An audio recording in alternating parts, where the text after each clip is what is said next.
Iran Israel की जंग में अमेरिका की एंट्री हो गई है। अमेरिका ने ईरान के न्यूक्लियर साइट्स पर बमबारी कर दी, जिससे ईरान के परमाणु ठिकानों को काफी नुकसान पहुंचा है।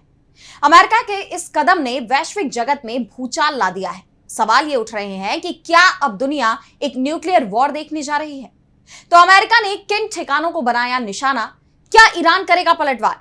क्या है अमेरिका के इस कदम के मायने? जानने के लिए देखिए ये रिपोर्ट। ईरान इजरायल की जंग अब कभी भी तीसरे विश्व युद्ध में बदल सकती है।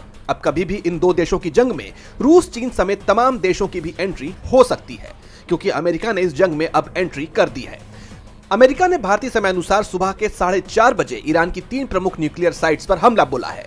इसकी जानकारी देते हुए अमेरिकी राष्ट्रपति डोनाल्ड ट्रंप ने कहा कि हमारी वायु सेना ने फोर्डो, नातांज और एस्फहान न्यूक्लियर साइट्स पर हमला किया है।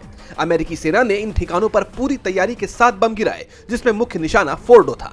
अमेरिकी अधिकारी ने बताया कि ईरान पर अमेरिकी हमलों में B-2 बॉम्बर्स शामिल हैं। इस हमले से पहले ऐसी रिपोर्ट्स सामने आई थी कि अमेरिका ने US B-2 स्टेल्थ बॉम्बर्स को कथित तौर पर गुआम द्वीप पर भेजा है, जिसके बाद ऐसा माना जा रहा था कि अमेरिका ईरान पर हमले में इसे इस्तेमाल कर सकता है। रिपोर्ट में सामने आया कि फोर्डो न्यूक्लियर साइट पर 6 बंकर बस्टर बमों से हमला किया गया। ईरान की मेहर न्यूज के मुताबिक ईरानी सेना ने अमेरिकी हमलों को रोकने की कोशिश की, लेकिन इसके बावजूद वो हमला रोकने में नाकामयाब रहे। फोर्डो न्यूक्लियर साइट के एक हिस्से पर हमला हुआ, जिसमें एंट्री और एग्जिट गेट को नुकसान पहुंचा है। वहीं ईरान की सरकारी न्यूज एजेंसी IRIB के मुताबिक ईरान ने हमले से कुछ समय पहले ही तीनों न्यूक्लियर साइट्स खाली कर दिए थे। ईरान की परमाणु एजेंसी ने बताया कि हमले के बाद कोई रेडिएशन लीक नहीं हुआ है। सऊदी अरब ने भी इस बात की पुष्टि की है कि फिलहाल कोई परमाणु खतरा नहीं है, लेकिन ईरान के विदेश मंत्री अब्बास अराक्ची ने इस हमले को लेकर अमेरिका पर UN चार्टर का उल्लंघन करने का आरोप लगाया है। उन्होंने कहा कि आज सुबह की घटनाएं क्रूर हैं और इनके दीर्घकालिक परिणाम होंगे। वहीं इस हमले के बाद इजरायल में भी अलर्ट जारी हो गया है। PM बेन्यामिन नेतन्याहू ने इमरजेंसी कैबिनेट बैठक बुलाई, जिसके बाद इजरायल में इमरजेंसी लागू कर दी गई है।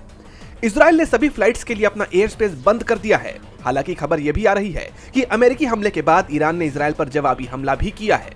तेल अवीव के कई इलाकों में धमाके की आवाज सुनी गई, लेकिन इस पूरे घटनाक्रम ने दुनिया में एक और विश्व युद्ध का खतरा बढ़ा दिया है। हालांकि अमेरिकी राष्ट्रपति ट्रंप ने ईरान को चेतावनी दी है कि अगर ईरान ने अमेरिका पर जवाबी हमला किया तो और हमले होंगे, लेकिन ये तय माना जा रहा है कि ईरान चुप बैठने वाला नहीं है।